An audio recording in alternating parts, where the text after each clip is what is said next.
Hello বন্ধুরা, কেমন আছো তোমরা? আশা করি সবাই তোমরা ভালো আছো।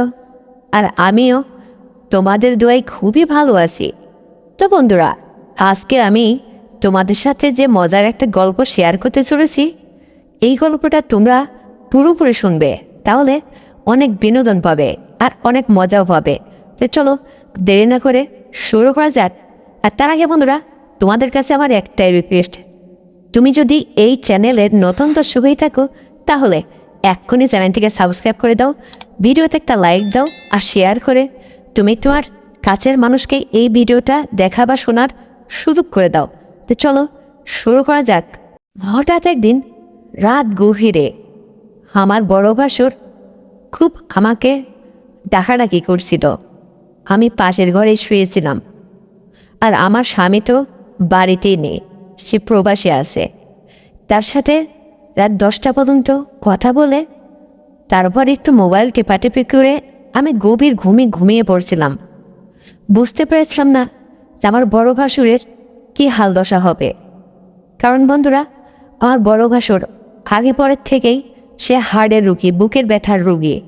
তাছাড়া আমার বড় ভাসুর বলতে সে বড়, সে আজ পর্যন্ত বিয়ে করেনি। আমার শ্বশুর শাশুড়ি তারা একদম মুরব্বি হয়ে গেছে, তাদের কথা তো বলতেই নেই। আমি সব মিলে প্রেশান হয়ে থাকি ওই সংসারে। সবার সেবা যত্ন, সবার সংসারের হাল এক হাতে আমাকে ম্যানেজ করতে হয়। আর আমার স্বামী প্রবাসে পড়ে আছে। আমার স্বামী বিয়ের আগে পরের থেকেই বিদেশ করত। আমাকে বিয়ে করে 3টা মাস থেকেই তারপরে আবার প্রবাসে চলে যায়। আমি বড় ভাসুরকেও প্রতিনিয়ত খুব খেয়াল খুশিতে রাখতাম, সে খুব ভালো মনের মানুষ।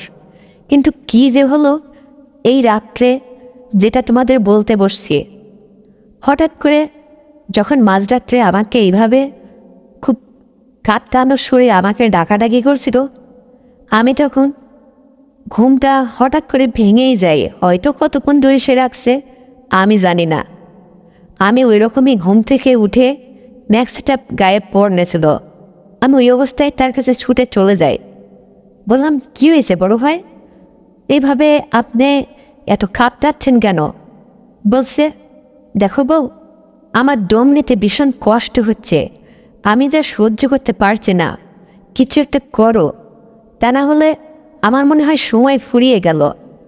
তখন ওই অবস্থায় দেখে আমি বিদে খাড়া হয়ে গেলাম যে এই মুহূর্তে কী যে করি।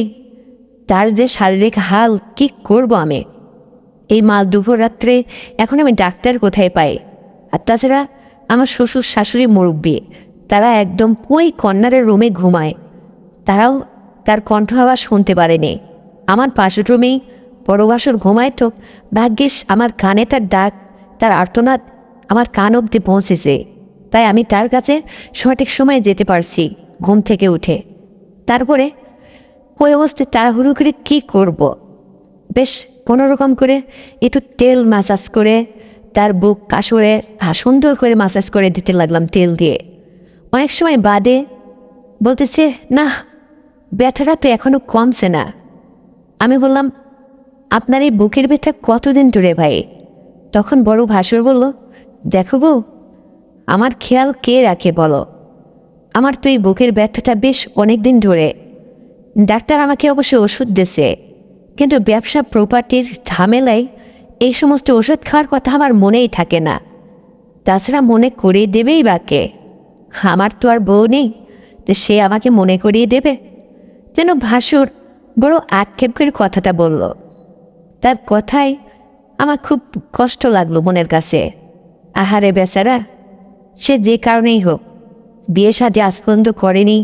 তাছাড়া তার এত বড় ব্যবসা প্রপার্টি, সে একলা এত লোকলস্কার সামলিয়ে রাত্রে শোয়ার সময় হয়তো তার ওই ওষুধ খাওয়ার কথা মনে নেই, এটাই ধরে নিলাম। তারপরও জিজ্ঞেস করলাম, আপনার ঘরে কি এই বুকের ব্যথার জন্য যে ওষুধ খান সেটা কি আছে? তখন বড় ভাষায় বলল, হ্যাঁ বউ, আছে, ওই দেখো, ডাক্তার যেভাবে লিখে দিছিল সেভাবে আমি ওষুধ আনি খাচ্ছিলাম। কিন্তু আসলে ওইটা প্রত্যেক দিন শোয়ার আগে, ঘুমানোর আগে একটা করে খেয়ে ঘুমায়।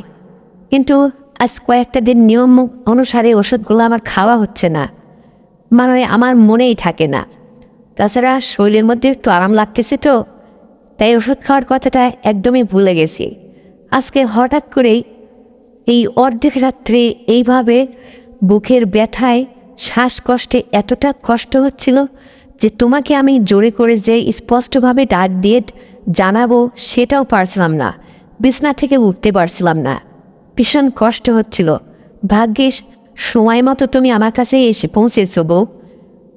তখন আমি বললাম, বড় ভাই আপনি চিন্তা করবেন না, আমি যেহেতু চলে আসছি একটু সেবা যত্ন করি, এখন কি আপনাকে এই ওষুধটা খাইয়ে দেব? তখন বড় ভাষায় বলল, এখন আর খাইয়ে কি হবে, বলছিল শোয়ার আগে, এখন খেলে কি হবে? আমি বললাম, যেহেতু আপনি আজকের ডোজটা খাননি তো এখনই উঠুন, উঠে একটা গ্যাসের ওষুধ আর ওষুধটা খেয়ে নিন, দেখবেন আরাম লাগবে। এই বলে ভাসুকে আমি ওই মুহূর্তেই ওষুধটা খাইয়ে দিলাম আর বুকটা তেল দিয়ে সুন্দর করে ব্যথা স্থানে মাসাজ করে দিচ্ছিলাম। কিছু সময় বাদে বড় ভাসুর ভীষণ আরাম পেল, কিন্তু আমার হাতটা ধরে আমার মুখের দিকে একদিনে তাকিয়ে আছে। ভাবলাম সে হয়তো আমাকে কিছু একটা বলবে, কিন্তু দেখি বড় ভাসুরের চোখের কোণে গড়গড়িয়া মৃদু মৃদু জল জমা হয়ে আছে। আমি চিন্তা করলাম কী ব্যাপার, সে তো এখন সুস্থই হয়ে গেছে প্রায় অনেকটা, কিন্তু তার চোখের কোণে জল কেন? এটা ভেবে আমিও করুণ কণ্ঠে তাকে জিজ্ঞেস করলাম, আচ্ছা ভাই, কান্নার কি আছে? আপনি কান্না করছেন কেন? আপনার চোখের কোণে জল? তখন সে চোখের জল মুছে বলছে, বউ কি যে বলি তোমাকে, আসলে আমার কেউ টেক কেয়ার করার মতো এই বাড়িতে লোক নাই। আমার ছোট ভাইয়ের বউ তুমি, ও বিদেশ পড়ে আছে, তোমার মতো একটা লক্ষ্মী বউ আমার নিয়ম করে এই যে সেবা যত্ন করতেছো, আমার যতটুকু খেয়াল রাখতেছো, এটাই বা কে করে? তাছাড়া বাবা বৃদ্ধ হয়ে গেছে, মা কানে কম শোনে, অতটা ডাকলেও হেরফের কিছু সে বোঝে না, কি করি বলো তো? আমি তখন চাষ করে ওই সুযোগে একটা কথা তাকে বলে ফেললাম। বললাম, আচ্ছা বড় ভাই, একটা কথা বলুন তো, এটা আজ পর্যন্ত আমার মাথার মধ্যে আসে না, নতুন বউ হয়ে আসছি, আপনাকে এই কথা বলার স্পর্ধা আমার নেই, তবু না বলে আজকে পারতেছি না। সত্যি করে বলুন তো, আপনার এত বয়স হয়ে গেছে, আপনার ছোট ভাইটা বিয়ে করে আসলো, অথচ আপনি কেন আজ পর্যন্ত এইভাবে পড়ে আছেন? বিয়ে করলেন না কেন? প্রবলেমটা কি আপনার? তখন বড় ভাসুর বলল, বড় বউ, তুমি যেভাবে আমাকে প্রশ্ন করছো, আসলে এই কথাটা আমি না বললেই নয়। বাবা অবশ্যই আমাকে সংসার থেকে অনেকটা দিন ধরে বিয়ের জন্য চাপ সৃষ্টি করছে, বিয়ের কথাবার্তা অনেক আগের থেকেই বলা বলি করে। তাছাড়া এলাকার পাড়া মহল্লার লোকজন আমাকে এই বিষয় নিয়ে নানান রকম কুকথা বলে, মানে আমি নাকি ডুলিঙ্গের মানুষ, হিজড়া টাইপের, কত কথা শুনতে হয়। কিন্তু কাউকে আমার মনের কথাটা আজ পর্যন্ত আমি বলিনি, বলার সুযোগ হয়নি বউ। আজকে যেহেতু তুমি আমাকে জিজ্ঞেস করলে, তাই আমি তোমার কাছে সবই আজকে বলবো। তোমার কি হাতের সময় আছে? আমি বললাম, হ্যাঁ বড় ভাই, আমি এখন আর এই মাঝ দুপুরাত্রে কোথায় যাব? আপনার পাশে বসে আছি শিহরণে, আপনি বলুন, আমি শুনছি। তখন ভাসুর বলল, শোনো বউ, আসলে কী বা বলি, তুমি আমার ছোট ভাইয়ের বউ, মানে আমার ছোট বোনের মতোই, খুব স্নেহর পাত্র তুমি। যা হোক, তোমার কাছে যদিও বলা যায়, তবে আমি ফ্রেন্ডলি ওয়েতে কথাটা শেয়ার করছি, কিছু মনে করবা না তুমি। তখন আমি বললাম, না না, আমি কি মনে করব? আমি তো আরও জানতে পারলো ব্যাপারটা, যদি এর কোনো প্রতিকার থাকে। আমি একটা শিক্ষিত মেয়ে, যদি কিছু করা যায় আপনার জন্য, সেটা মনে হয় ভালো হতো। বলুন তো কী প্রবলেম, কেন আপনি বিয়ে করেন না? আর তাছাড়া এই আপনার সেবা যত্নের জন্য তো একটা মানুষ দরকার, এটা বোঝেন না? এই যে এই মুহূর্তে আমি যদি আমার ধরুন মায়ের বাড়িতে থাকতাম, তাহলে কে এই মাঝ দুপুর রাত্রে আপনাকে এই ওষুধ খাইয়ে দিত, বুকে তেল মাসাজ করে দিত, আপনার এই ক্ষত স্থানে ব্যথায় ব্যথায় জোর দিত হয়ে একসময় আপনি নিদ্রাও তো চলে যেতে পারতেন। কী যে হতো আপনার? ভাগ্যিস পাশে সময় মতো আমি ছিলাম। যা হোক, সেসব কথা পরেই বলি। বলুন কি সমস্যা আপনার? তখন বড় ভাই বলল, শোনো বউ, আসলে আমি যখন লেখাপড়া শেষ করলাম ঠিক তার পরেই আমার জীবনে একটা প্রেম ভালোবাসা আসছিল, সেটা আমার কলেজ জীবনে। কিন্তু সে যখন আমাকে ছেড়ে ধোঁকা দিয়ে বিয়ে শাদি করে অন্য সংসারে চলে গেল, সেদিন থেকে আমি নিজের কাছে খুব নিজেকে ছোট ভাবছিলাম। তার কাছে আমার শেষ প্রশ্ন ছিল যে তুমি আমাকে আজকে কেন ছেড়ে গেলে? আমার কম কিসে? সে আমাকে একটা কথাই বলেছিল, আমার স্বামী বিশাল বড় বিজনেসম্যান, তোমার কি আছে? বাবার ওই পেনশনের টাকায় তুমি লেখাপড়া করছো, তোমার জীবন কোন গতিতে যাবে সেটা কে জানে? আর এটা একটা কমপ্লিট একটা বিজনেসম্যান, একটা পাত্র, এটা কি আর হাতছাড়া করা যায়? তাই আমি ডিসাইড করেছি এই ছেলেকে আমি বিয়ে করব। তুমি আমাকে ক্ষমা করে দিও।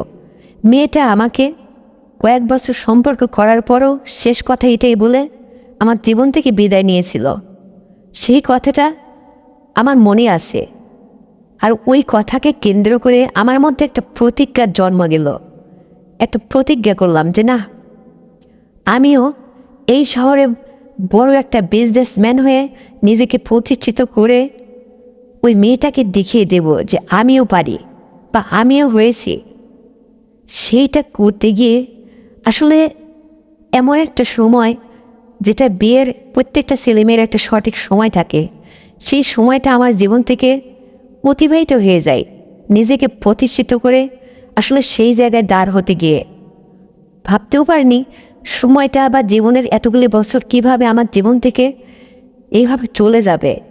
এক পর্যায়ে নিজের কাছে খুব দুর্বল মনে হয় আমি যদি পরের মেয়েকে বিয়ে করে নিয়ে আসি, তাহলে দাম্পত্য জীবনে তাকে কখনোই আমি স্বামীর যে একটা সুখ সেটা তাতে দিতে পারবো না। এ বিষয়ে আমি মনে হয় অক্ষম। এটাই যে মনের একটা দুর্বলতা, যার কারণে আমি আজ পর্যন্তও বিয়ে করতে রাজি হইনি।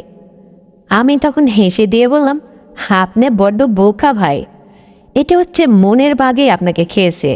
আসলেই কি তাই? আপনি কি কখনো ট্রাই করে দেখেছেন? আপনি না ছেলে মানুষ, শুনেছি ছেলেদের কখনো মনের কাছে একটু এমন হলে তারা বাইজাখানা পতি তোলে বা বিভিন্ন বন্ধু মহলে আড্ডার চলে একটা ভুলভাল কাজ করে বসে। আপনার জীবনে এমন কোনো ইতিহাস আছে কি? তখন বড় ভাষার বলল, না না বউ, আসলে ব্যবসার কাজে নিজেকে নিয়োজিত রেখে সবসময় ব্যস্ততার মধ্যেই কাটিয়ে দিলাম। কখনো বন্ধুদের সাথে এরকম অসৎ সঙ্গ দেওয়ার সময় হলো কই? তাই তো এই সমস্ত মন মানসিকতা আমার মধ্যে আসেই নেই। আজকে সত্যিই বলছি বউ, আমি মনের কাছে খুব দুর্বল। তুমি হয়তো আমার জন্য এ বিষয়ে যদি তোমার মনের কাছে কোনো কিছু থাকে, তুমি চেষ্টা করে দেখতে পারো। তখন আমি তাকে বললাম, এটা কোনো ব্যাপার হলো ভাই? আপনাকে আমি খুব শীঘ্রই সারিয়ে তুলব, একটু অপেক্ষা করুন, চিন্তা করবেন না। বড় ভাসুরকে বড় আশ্বস্ত করে আমি আমার রুমে চলে আসতে লাগলাম। ভাসুর পিছন থেকে আমার হাতটা চেপে ধরল, বলল, বউ তুমি চলে যাচ্ছ? তোমার সাথে যতটুকু কথা বলছিলাম সময়টুকু আমার খুব আনন্দের সাথে কাটছিল। তোমার মধ্যে অনেক কিছু আছে যে একটা মানুষের মানসিকতার বিকাশ ঘটায়। আমার মনের পরিবর্তন নিয়ে আসতে পারলে তুমি এক মুহূর্তের মধ্যে। তুমি যেন একটা ডাক্তারের চেয়েও বড় কিছু। তোমার মধ্যে আধ্যাত্মিক কিছু আছে। আমি যদি বিয়ে করি বা বিয়ে করার উপযুক্ত হয়ে উঠতে পারি, সত্যি বউ কথা দিচ্ছি, আমি যেন তোমার মতো কোনো মেয়েকে বিয়ে করতে পারি। তোমার মতোই হতে হবে, এরকম রূপবতী, এরকম গুণধর, এরকম সৎ এবং আধ্যাত্মিক জ্ঞানের অধিকারী। কোথায় পাবো বলো তো এরকম লক্ষ্মী মেয়ে? তখন আমি হেসে দিয়ে বললাম, আপনার যে আবার কথা ভাই, আমার মধ্যে এমন কি আছে যে আপনি আমাকে এই সব কাজের মধ্যে টানেন? আমার মধ্যে কি আছে বলুন তো, কি আমার ভালো লাগে আপনার? তখন বড় ভাসুর বলল, সৌরভ, সত্যি তোমার মধ্যে এমন কিছু আছে যা আমার মনকে কুড়িয়ে কুড়িয়ে খায়। তোমার সমস্ত কিছু, তোমার চলাফেরা, এই যে কাজের ধরন, তুমি একটা মেয়ে হিসাবে এই যে সংসারের পুরো আমার বাবা মায়ের দায়িত্ব, আর তাছাড়া আমাকেও মেনটেন করে সংসারের কাজ সব কিছু এক হাতে এক রোখা করে, কোনো অলসতা বোধ তোমার মধ্যে নেই। এই যে মেনটেন করে দিনের পর দিন চলছো, কোনো বিরক্তবোধ নেই, কোনো অলসতা নেই, তা তবুও তোমার কাছ থেকে যে আচরণটা আমি পাই, মনে হয় তুমি একটা মনের ডাক্তার নেই। খুব ভালো লাগে আমার। আর এইরকম মেয়েটা আমার জীবনে চাই। ভাগ্যিস আমার ছোট ভাইয়ের কপালটা ভালো, ওর পছন্দ আছে বটে। তোমাকে পছন্দ করে এই সংসারে নিয়ে আসছে, ওকে হাজারোবার ধন্যবাদ জানায়। ভাসুরের এই প্রশংসার সম্মুখীন এই সমস্ত কথা শুনতে শুনতে আমি মৃদু মৃদু হাসতে হাসতে বললাম যে ঠিক আছে ভাই, বাকিটা আবার কাল শোনা যাবে, দেখা যাক আপনার জন্য আমি কি করতে পারি। এই বলে আমি হাসতে হাসতে আমি আমার রুমে চলে আসলাম, ঘুমিয়ে পড়লাম। তারপরে ঘুম ধরছিল না। বড় ভাইকে নিয়ে অনেক রকম চিন্তা ভাবনায় পড়ে গেলাম আমি, যে এমন একটা মানুষ যে তার নিজের মনের কাছে দুর্বলতার সম্মুখীন হয়ে জীবনে বিয়ে করতেই এতটা পিছুপা হলো। দেখি তার এই মনের বাঘকে কী করে সরানো যায়, তাকে একটা নতুন জীবন কি করে দান করা যায়। সে একটা নিশ্চয় ভালো মনের মানুষ, তার মধ্যে অসৎ অপকর্ম এই ধরনের কোনো কিছু আচরণ আমি খুঁজে পাইনি। সব মিলে তার জন্য আমি অনেক চিন্তায় মুগ্ধ হয়ে গেলাম। ওই সময় আর ঘুম আসছিল না। এক পর্যায়ে তাকে নিয়ে ভাবতে ভাবতে আমি ঘুমিয়ে পড়লাম। সকাল হলো, খুব ভোরে আবার আমার ওঠার অভ্যাস ছিল। আমি ভোরবেলায় উঠে পরিবারের সবার জন্য রান্না বান্না কাজ সেরে, মানে সবাইকে খাইয়ে দেয়, বড় বাসুরকে খাইয়ে তারপরে তার সমস্ত কিছু আগান যোগান দিয়ে সে একদম পরিপূর্ণ একটা সুস্থ মানুষ। সে শহরে তার বিজনেস সামলানোর জন্য তার দোকানপাটের উপর সে শহরে চলে গেল। আর যাওয়ার সময় আমাকে ডেকে বলে গেল, দেখি তুমি আমার জন্য কি করতে পারো, আমি তোমার উপর ভীষণ ভরসা করছি। তোমার প্রত্যেকটা কথা না আমাকে একদম জাগিয়ে তোলে। আমার মনটা না চিন্তায় চিন্তায় একদম মরে যাওয়ার উপক্রম হয়ে গেছে। তুমি এমন এমন আধ্যাত্মিক কথা বলো না বউ, আমি যেন একদম সব সেরে উঠি মুহূর্তের মধ্যে। এই বলতে বলতে সে বাড়ির থেকে বের হয়ে গেল আর বলছিল তোমার জন্য কি নিয়ে আসবো খাবার, কি পছন্দ।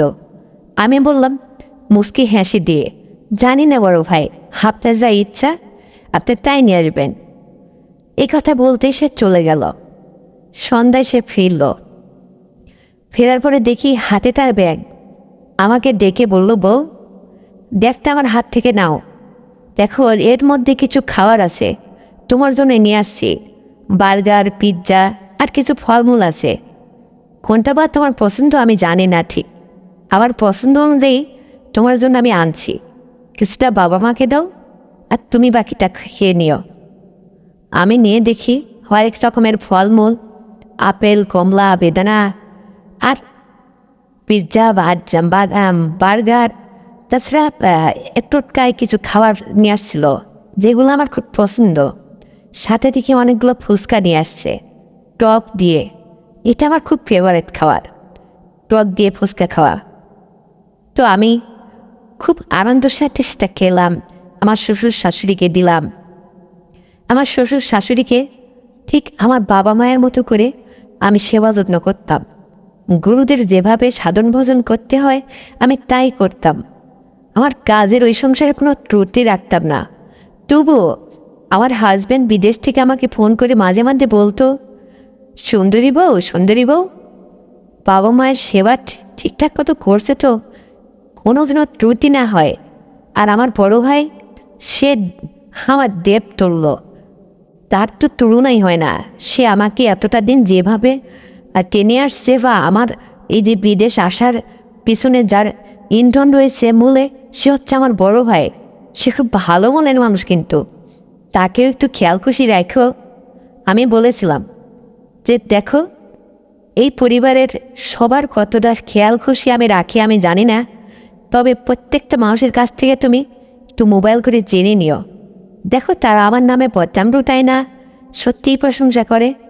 কারণ নিজের প্রশংসা তো আর নিজে করতে পারি না, তুমি তাদের কাছ থেকেই শুনো আমার কৃতকর্মের ফল। স্বামী বলে, না গো, আমার এতটুকু বিশ্বাস আছে তোমার উপরে, তুমি সবার সাথেই বেশ আচরণ ভালো আচরণ করেই চলছ। তারপরে এইভাবে চলতে চলতে এক পর্যায়ে ভাসুরকে হঠাৎ করে একদিন আমি ডেকে বললাম, বড় ভাই শোনেন, আপনি আগামীকালকে আমার সাথে কি একটু যেতে পারবেন? বললো, আগামীকালকে তো আমি ব্যস্ত থাকবো, আগামীকাল হয়তো যাওয়া হবে না, কিন্তু পরের দিন যাই। আমি বললাম আচ্ছা ঠিক আছে। ঠিক পরশু বড় ভাইয়ের সাথে করে নিয়ে আমি ডাক্তারের সাথে একটু পরামর্শ করলাম। ডাক্তারটা অবশ্য আমার ক্লাস ফ্রেন্ড ছিল, সে এমবিবিএস ডাক্তার হয়েছে, আর আমি হয়েছি এই সংসারের ঘরণী। যা হোক, যার জীবনের লক্ষ্য থাকে সে সেখানে পৌঁছেছে।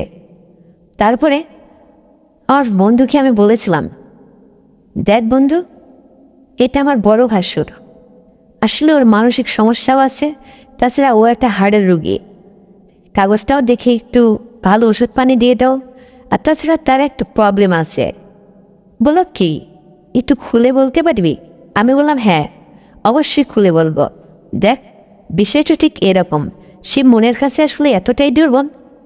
সে একটা যুবক ছেলে, তাছাড়া একটা প্রতিষ্ঠিত ছেলে, তার টাকা পয়সার কোনো অভাব নেই, এই শহরে তার বড় বিজনেস, কত লোকজন তার অধীনে কর্ম করে জীবিকা নির্বাহ করে চলে। অথচ সেই মানুষটা আজকে বিয়ে করতে মনের কাছে দুর্বল খায়।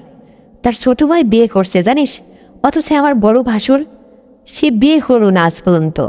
দেখ তো কী করা যায়। যা হোক, আমার ওই বন্ধু ডাক্তারটা তার চিকিৎসা যতদূর যা করার দরকার করে দেখলো, আসলে সত্যিই তাই। তার মানে ওইটা আসলে ঠিকঠাক মতো বিয়ের জন্য প্রস্তুত নয়। এক পর্যায়ে আমাকে আশ্বস্ত করলো, বললো, দেখ বান্ধবী, কি বলি তোকে, কিছুটা দিন সময় লাগবে, আমি কিছু ওষুধ পানি দিচ্ছি, এটা খেলেই এটা সেরে যাবে।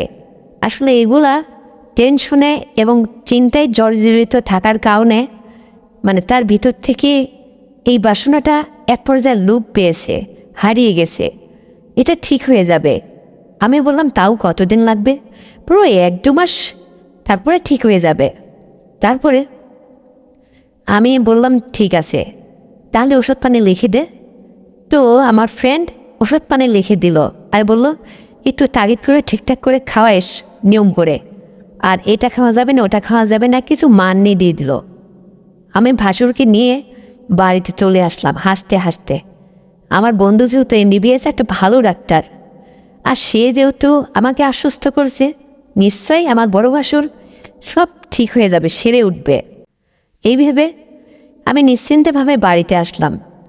ওষুধ পানি কিনে নিয়ে বাড়িতে এসে তাকে নিয়ম করে নিজের মানে দায়িত্ব অনুসারে তাকে প্রতিনিয়ত ওষুধ খাওয়াতাম, সকালে এবং রাত্রে।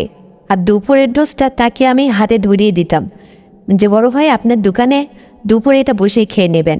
সে এটা খেত। এইভাবে কিছুটা দিন যাওয়ার পরে হঠাৎ করে একদিনকে আমাকে বলতেছে, বউ, তোমার প্রশংসার শেষ নেই, কি যে বলি। দেখো, আমার এই গোপন ব্যাপারটা আমি কোনোদিন কারো কাছে শেয়ার করিনি এতদিনে, তাই তো এই আইবুড়ো হয়ে আছি আমি।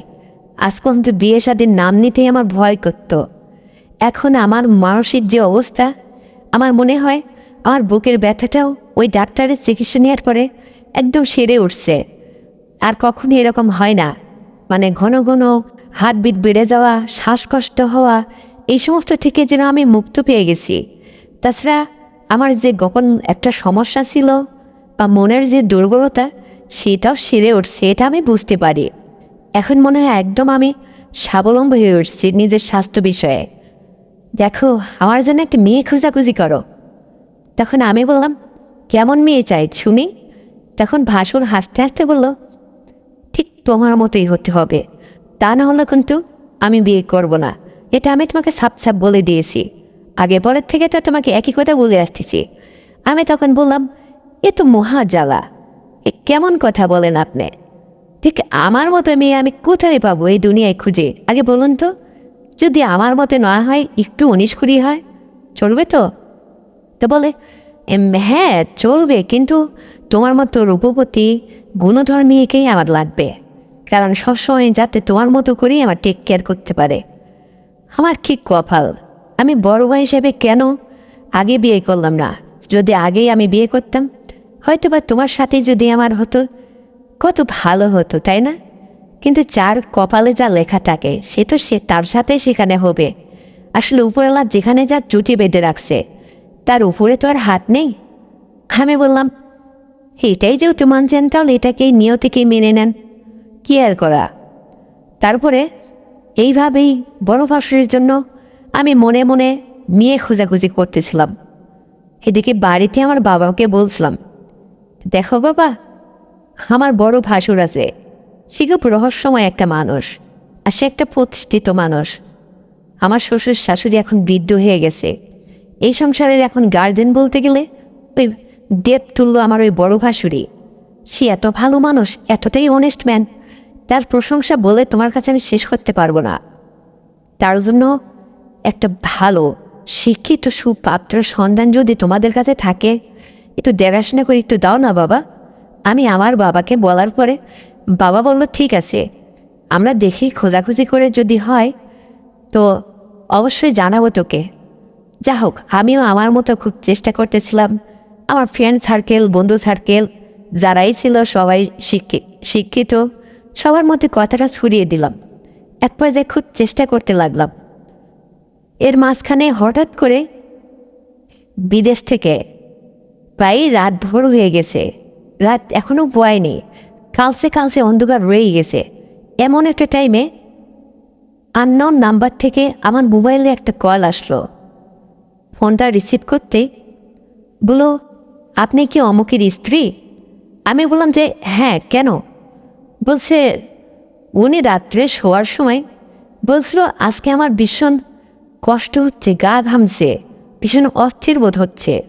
আমরা ভাবলাম হয়তো অনেকদিন বাড়ি থেকে আসছে, এমনটা হতেই পারে, বাড়ির লোকজনের কথা মনে পড়ে, বিদেশ বাড়ি, তাকে হাসি রহস্য আর অনেক কথার ছলে আমরা একসাথে কয়েকজন একই রুমে ঘুমাচ্ছি। কিন্তু মাঝরাত্রি সে অনেক যন্ত্রণা ফিল করছিল, পেটে ব্যথা, বুকে ব্যথা, আর তার শরীরটা পুরো ঘামছিল। আমরা ফ্যান ছেড়ে দিয়েও তাকে ওই মুহূর্তে কোনো কিছু করতে পারছিলাম না। এক পর্যায়ে তার মাথায় জলপটি করে দিয়ে তার সেবা যত্নে আমরা নিয়োজিত ছিলাম। তখনও আপনাদেরকে আমরা ফোন করে ব্যাপারটা জানিনি যে বিদেশ বাড়ি, খামাখা এই সমস্ত কথা বললে ওর ফ্যামিলি হয়তো চিন্তা ভাবনা করবে। কিন্তু কি বলবো বউ, আপনি যেহেতু ওর স্ত্রী, তাই আপনাকেই বলছি, ও আর নেই দুনিয়াতে। আমাদের হাতের উপরেও জানটা চিরতরে চলে গেছে। তখন আমি মোবাইলটা হাত থেকে ছড়িয়ে পড়ে গেল, আর একটা চিৎকার দিয়ে আমি কেঁদে উঠে আমার যেন আর জ্ঞানশূন্য নয় পড়ে গেছি। রুম থেকে আমার বড় বসু দৌড়ে আমার দরজায় এসে ধাক্কাধাক্কি করেছিল। দরজা ভিতর থেকে লাগানো ছিল। এরকম চেঁচামেচি আর হইহুল্লার দিকে আমার শ্বশুর শাশুড়ি তারাও ঘুম থেকে আমার রুমের দরজায় এসে সবাই অপেক্ষা করছিল। কিছু সময় বাদে আমার জ্ঞান ফেরে। আমি কোনো রকম করে কান্নার স্বরে ভেঙে পা ছেঁচড়াইতে গিয়ে দরজাটা খুলে দিই। আবারও আমি পড়ে যাই, তার কোলে ঢুলে পড়ি। আমার যে কি বলবো, আমার আসমান জমিনে ওই সময় এক হয়ে যাচ্ছিল। বড় ভাসুর আমাকে জড়িয়ে ধরে বলল, বোন চুপ হও, কি হয়েছে? এত জোরে চিল্লাচিল্লি কান্নাকাটি কিছু কোনো আপদ বিপদ হলো নাকি? তোমার বাড়িতে কি কিছু হলো? মানে তোমার বাবা মা সবাই ঠিক আছে তো? তখন আমি কান্নায় ভেঙে পড়ছিলাম, কথাটা বলতে পারছিলাম না। খুব কষ্ট করে বললাম, দেখেন বড় ভাই, আপনার ছোট ভাই আর নেই, সে একদম দুনিয়া ছেড়ে চলে গেছে। এই যে মাত্র একটা ফোন আসছে এই নাম্বার থেকে, আপনি কথা বলে দেখুন। তখন আমার ভাসুর ওই নাম্বারে আবারও ফোন করলো। ফোন করে আমার বড় ভাসুর ঠাস করে বসে পড়ল। সে কান্নায় ভেঙে পড়ল। বাড়িতে ও ভোরবেলায় একদম কান্নার ধুম পড়ে গেল। পাড়া প্রতিবেশী এলাকা মহল্লার লোকজন এসে সবাইকে সান্ত্বনা দিয়ে, যা হোক একরকমভাবে পরিস্থিতিকে একটু সামাল দিয়ে সবাইকে একটু ঠিকঠাক করে শীতল করার চেষ্টা করলো। এক পর্যায়ে বাড়িতে শোকের ছায়া। স্বামীটা আমার এই বয়সে আমার কাছ থেকে চলে গেল। আমি যেন কোনো সন্তানের মা হওয়ার আগেই, স্বামীর দাম্পত্য জীবনে সুখ আহ্লাদ কোনো কিছু উপভোগ করার আগেই স্বামী হারা হয়ে গেলাম। কতটা কষ্টময় আমার জীবন, কি করব এই ভেবে আসমান জমিন এক। আমি বিছনাতে হুমড়ি খেয়ে পড়ে পড়ে মাঝে মাঝে কান্নাকাটি করতাম, কিন্তু একমাত্র বড় ভাসুরের আশ্বস্ততার কারণেই আমি মনে হয় বেঁচেছিলাম। তারপরে এইভাবেই এক যায় দু যায় স্বামীর বডিটা দেশে আসলো, সমাধি করা হলো। এভাবে 5-6টা মাস একের পর এক অতিবাহিত হতে লাগলো। তারপরে বাবা একদিন আমাকে ডেকে বলল, মারে, তুই আমাদের সংসারে চলে আয়। আর কতদিন ওই সংসারের মায়া পড়ে সারাটা জীবন থাকলে চলবে? তুই একটা যুবতী মেয়ে, এ সময় তোকে বিয়ে করতে হবে, সংসার করতে হবে। কি বলিস তুই এতে? বলতো তোর মতলবটা কি? তখন আমি বাবাকে বলেছিলাম, বাবা, তুমি যাই বলো না বলো, আমাকে নিতে হয় নাও তুমি তোমার সংসারে, কিন্তু একটাবার আমার বড় ভাসুরের সাথে তুমি কথা বলে দেখতে পারো এই বিষয়ে। তখন বাবা আমার কাছ থেকে বড় ভাসুরের নাম্বারটা নিল। বড় ভাসুরকে ফোন করে তার কাছ থেকে এ বিষয়ে জানতে চাইল বা আমাকে নেয়ার কথা বলতেই বড় ভাসুর বলছিল, তাও সাহেব, আপনি ওকে এই বাড়ির থেকে নেয়ার কথা একদম ভুলে যান। আমি একটা অবিবাহিত ছেলে, আমি আজও বিয়ে করিনি। প্রয়োজনে ওর দায়িত্বটা সারা জীবনের জন্য আমি নিয়ে নেব, তবু ওর মতো এইরকম কোনো ধরে একটা লক্ষ্মী মেয়েকে আমার বাড়ি থেকে যেতে দেব না। 7 জন্মের কপাল আমাদের ফ্যামিলির ওর মতো একটা মেয়েকে পেয়েছিলাম। আপনাকে এ বিষয়ে সিলুট জানাই, আপনি এমন একটা মেয়ে জন্ম দিয়েছিলেন যে মেয়েটা আমার পুরো ফ্যামিলিকে উজ্জ্বল করে রাখছে। ও না থাকলে আমাদের ফ্যামিলির যে কী হতো। এদিকে আমার বৃদ্ধ বাবা মা তাদেরকে একদম নিজের বাবা মায়ের চেয়ে বেশি সম্মান করে, শ্রদ্ধা করে, ভক্তি করে। আর আমি একটা অবিবাহিত ছেলে, আমার সমস্ত কিছু যেভাবে আপন ভাইয়ের মতো করে মানে সেবা যত্ন টুরতে নেই, ওর প্রশংসা বলে শেষ করতে পারবো না তাও সাহেব। তাই বলি কি, ওকে নেওয়ার কথা বলবেন না, বরং সে আমি আমার ফ্যামিলির সাথে, বাবা মা যেহেতু বেঁচে আছেন, তারাও যদিও মুরুব্বি হয়ে গেছে, তাদের সাথে বসে ওর একটা ব্যবস্থা করা যায় কি না, আপনাকে অবশ্যই পেশাব বিষয়টা পরে জানিয়ে দেব। তারপরে বাবা ফোনটা কেটে দিল। পরে আমাকে ফোন করে বলল, তোর বড় ভাসুর তো এই সমস্ত কথা বলল রে। তখন আমি বললাম, হ্যাঁ, বড় ভাসুর যেহেতু বলছে, তার মুখের দিকে আমি চেয়ে আছি চাতকের মতো, দেখি সে কি করে। কারণ সে যদি এই সংসারে জায়গা দেয় বাবা, তাহলে আমার কোনো আপত্তি নেই। কারণ তুমি যদি আমাকে এই সংসার থেকে তোমার পরিবারে নিয়ে যাও, হয়তো বা হতে পারে কোনো ছেলে বউ মারা গেছে, অথবা বউ থাকতেও তার টাকার গরমে সে আরেকটা বিয়ে করবে। ওই সংসারে বউ মারা গেছে, 2-3টা ছেলে মেয়ে আছে, সেই ছেলেটা আবার ভালো হবে কি না, সেই রকম অজানা একটা ছেলের হাতে আমার দেবে, আমার সুখ হবে কি না, এটা একটা দ্বিধাদ্বন্দ্বের ব্যাপার। এক ঘর মিলিয়ে আসলে যা হয় আর কি। আর এ তো আমার দেখাশোনা পরীক্ষিত একটা ছেলে, আমার বড় ভাসুর। সে যদি তার কাছে আমার একটু জায়গা দেয় বাবা, হয়তো আমার জীবনটা ধন্য হয়ে যেত। এছাড়া তো আর আমার জীবনের কোনো গতি নেই। বাবা কান্নায় ভেঙে পড়ছিল আমার কথা শুনে, বলল, দেখ মা, যা ভালো হয় তা কর। এই বলে বাবা ফোনটা কেটে দিল। তারপরে ফ্যামিলিগতভাবে ভাসুর তার বাবা মাকে নিয়ে একটা সময় ঘরোয়া বৈঠক করে বসে আমাকেও ডাকলো সেখানে। আমার শ্বশুর কাঁপা কাঁপা কণ্ঠে আমার হাতটা ধরে সেদিন বলল, বৌমা, তোমাকে একটা কথা বলি, যদি কিছু মনে না করো। তোমার বড় ভাসুর এখন আমার ছোট ছেলেটা তো আর দুনিয়াতে বেঁচে নেই, তাই বলি কি, আমার বড় ছেলেটা খুব সৎ এবং ভালো চরিত্রের মানুষ, এটা আমার জানা মতে। এখন তোমার যদি ইচ্ছে থাকে, তুমি কি বলো, যদি ওর সাথে তোমার কলমাটা পড়িয়ে ওর সাথেই সারা জীবন তোমাকে থাকার সুযোগ তৈরি করে দিই, তাহলে কি তোমার কোনো আপত্তি আছে? তখন আমি মুখটা নাড়িয়ে বললাম, হ্যাঁ বাবা, আপনি যদি চান, বড় ভাই যদি তার জীবন সঙ্গিনী হিসেবে আমাকে পেতে চাই, তাহলে এ বিষয়ে আমার কোনো আপত্তি নেই। আমি থাকতে রাজি আছি।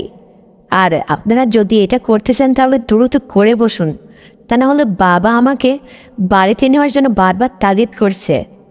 তখন আমার শ্বশুর মুচকি হেসে বলল, তাহলে তো ঝামেলা চুকেই গেল।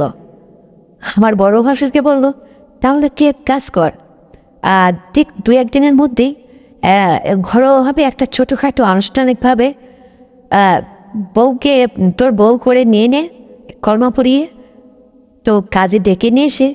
ঠিক তাই হলো। সেদিন বড় ভাসুরের সাথে বধূ ভেসে তার বাসরে বসতে আমার যে কতটা আনন্দ লাগছিল, মনে হচ্ছিল যে বড় ভাসুরের মনে মধ্যে যতটা চাপা কষ্ট ছিল সে দিনের পর দিন আমার কাছে শেয়ার করছিল। এত সৎ এবং চৈত্রবান একটা ছেলে পাওয়াটা বড় ভাগ্যের ব্যাপার। আমার স্বামীও খুব ভালো মানুষ ছিল, কিন্তু সে তো আর আমার কপালে থাকলো না, বেশি দিন লাস্টিং করলো না। এটা তো ধরে রাখার জিনিস না, হাত মত উপরওয়ালার হাতে। কে কখন আগে যায় কে পিছিয়ে যায় এর তো সিরিয়াল নেই। স্বামীহারা হয়ে যতটা কষ্ট পেয়েছিলাম, বড় ভাসুরকে আমার জীবনে জীবনসঙ্গী হিসাবে পেয়ে যেন পুরো কষ্টরে আবার এক নিমেষে আমি ভুলে গেলাম। সেদিন বড় ভাসুরের সাথে, সে তো আমার স্বামী হলো কর্মা পড়ার পরে, তার পাশে বধূ বেশে বাসরে বসতে আমার যে কতটা আনন্দ হয়েছিল বন্ধুরা, আমি তোমাদের ওই ব্যাপারটা, ওই অনুভূতির সময়টাকে বোঝাইতে পারবো না। মানে সে দিনের পর দিন একই কথা বলছিল, দেখাবো আমি যাকে বিয়ে করব সে যেন তোমার মতোই হয়, এরকম গুণধর, রূপবতী, এরকম একটা লক্ষ্মী মেয়ে। উপরওয়ালা যেন ঠিক তার আশাটাকে মনে হয় নিজ কানে শুনছে, তার চাওয়াটাকে বাস্তবায়ন করার জন্যই হয়তো আমার স্বামীকে কেড়ে নিল। আমি যেন তার আশাকেই বাস্তবায়ন করতে চলেছি। আমার মতো তো দূরে থাক, সব নিজেই আমি তার বিয়ের পিড়িতে বসে তার ঘরণী হয়ে গেলাম, তার বউ হয়ে গেলাম। প্রথম বাসরাত্রে সে আমাকে একটা সোনার নেকলেস আমার গলায় পরিয়ে দিয়ে বলছিল, বিয়েতে যা দিয়েছি ওটা তো বিয়ের নিয়ম অনুসারে তোমাকে দিয়েছি, কিন্তু এখন যেটা দিলাম এটা স্পেশাল, আমার তরফ থেকে এটা প্রথম উপহার। পাশাপাশি একটা ভারী স্বর্ণের আংটিও আমার আঙ্গুলে পরিয়ে দিল, আর বলল, তোমার তেলমোহরের টাকা আমি সব পরিশোধ করে দিব, তার চেয়ে বেশি কিছু তুমি আমার কাছ থেকে পাবে। তবে তুমি আজকে আমাকে ক্ষমা করে দাও, বলো আর কোনো দাবি সভা রাখবে না। আমি এক নিমেষে তার বুকে ঢুলে বললাম, এগেলেও গেলে উম্মা দিয়ে বললাম, দেখো আমি কোনোদিন তোমার এই দাবি সভা কিচ্ছু রাখবো না। তোমার মতো একটা স্বামী যে এত বড় একটা বিপদের পরেও আমি পেলাম, এটা তো আমার 7 জন্মের কপাল গো। তোমার মতো একটা দেবতা তুল্য স্বামীকে পাওয়া মানে আমার একদম কপাল, এটা তো আমার ভাগ্য। উপরওয়ালা হয়তো তাই লিখে রাখছে, তুমি এত ভালো একটা ছেলে যে তোমার চরিত্রের কোনো দাগ নেই, আর তোমার মতো ছেলের সাথে আমার এই জুটিটা হওয়া মানে আমার 7 জন্মের একটা সৌভাগ্যের কপাল। এই ভেবে তার বুকে আমি ঢুলে পড়লাম। সেও আমাকে পাওয়ার পরে ভীষণ আনন্দ মেতে উঠল, খুব জড়িয়ে জড়িয়ে আদর করতে লাগলো। তারপরে বন্ধুরা, ওই যে একটা ব্যাপার ছিল যেটার দুর্বলতার কারণে তার মনের ভাগে খেয়ে গেছিল, সে কোনো দিন বাবা মা হাজার বলল বিয়ে করতে রাজি হতো না, সেটাকে এখন পরীক্ষা করার পালা। সেটা পরীক্ষা করতেই দেখি, ও বাবা, সে কি বলবো বন্ধুরা, আর কিছু বললাম না। একটা ছেলের পরিপূর্ণ স্বাভাবিক যতটুকু থাকা দরকার তার চেয়েও তার মধ্যে বেশি কিছু আমি পেয়েছি। আমি পেরে উঠিনি যথেষ্ট। আমি খুব আনন্দময়ী ছিলাম সে রাত্রে। যা হোক, খুব আনন্দ মস্করা, অনেক রোমান্টিকতার সাথে আমাদের বাসরাতটা কেটেছিল। তারপরে এইভাবে তার সাথে সংসার করতে করতে এই জীবনে তো দাম্পত্য জীবনে সংসার করলাম বেশ অনেকটা দিনই আমার স্বামীর সাথে। তার ছোট ভাইয়ের কথা বলছি, সন্তানাদি হবে কি করে, সে তো বিয়ে করেই প্রবাসে চলে গিয়েছিল। কিন্তু এখন আমার এই স্বামীটা কাছে পাওয়ার পরে সে তো আর আমাকে ছেড়ে বাইরে কোথাও যাচ্ছে না। 1 বছর পেরিয়ে যেতেই আমার ফুটফুটে একটা ছেলে সন্তান হয়েছিল, যেন আহ্লাদের চাঁদ। ছেলেটার জন্ম দেওয়ার পরে আমার স্বামী যে কত খুশি, আর আমাকে নিয়ে সে জীবনে যে খুশি, মানে উঠতে বসতে সে আমাকে যে কতটা ভালোবাসতো বন্ধুরা তোমাদের বুঝাইতে পারবো না। আমার জীবনটা যেন ভালোবাসায় একদম ভরিয়ে গেল। আমার শ্বশুর শাশুড়িও মুখটা উজ্জ্বল হলো, নাতিনও ছাড় পেল। আর আমার বাবা আমাকে নিয়ে যতটা টেনশনে পড়েছিল, বৃদ্ধ বয়সে আমার বাবাও যেন চিন্তামুক্ত হলো। যা হোক বন্ধুরা, আমার জীবনে ঘটে যাওয়া গল্পটা আজ এ পর্যন্তই ছিল। কিন্তু বন্ধুরা, তোমাদের একটা কথা বলে রাখি, এই গল্পটা আসলে ঘটে যাওয়া কোনো জীবনের গল্প থেকে নেওয়া, আমার কাল্পনিক চিত্তে লেখা এবং নিজ কণ্ঠে তোমাদের মাঝে পরিবেশন করলাম। তো এই গল্পটা শুনে তোমাদের মধ্যে কেমন অনুভূতি জাগলো, কতটুকু বিনোদন পেয়েছো, অবশ্যই কমেন্ট করে জানাবে। আর তুমি যদি এই চ্যানেলের নতুন দর্শকই থাকো, তাহলে নতুন নতুন বিনোদনমূলক ভিডিও পেতে এক্ষুনি চ্যানেলটিকে সাবস্ক্রাইব করে দাও, ভিডিওতে একটা লাইক দাও, আর শেয়ার করে এই ভিডিওটা তোমার প্রিয় মানুষটির কাছে দেখা বা শোনার জন্য পৌঁছে দাও। আগামীকাল এর চেয়েও আরও সুন্দর গল্প নিয়ে আবারও ফিরছি তোমাদের মাঝে। ততক্ষণে সবাই তোমরা ভালো থাকবে, নিজের স্বাস্থ্যের যত্ন নেবে, এই প্রত্যাশায় আজ এ পর্যন্তই। আল্লাহ হাফেজ।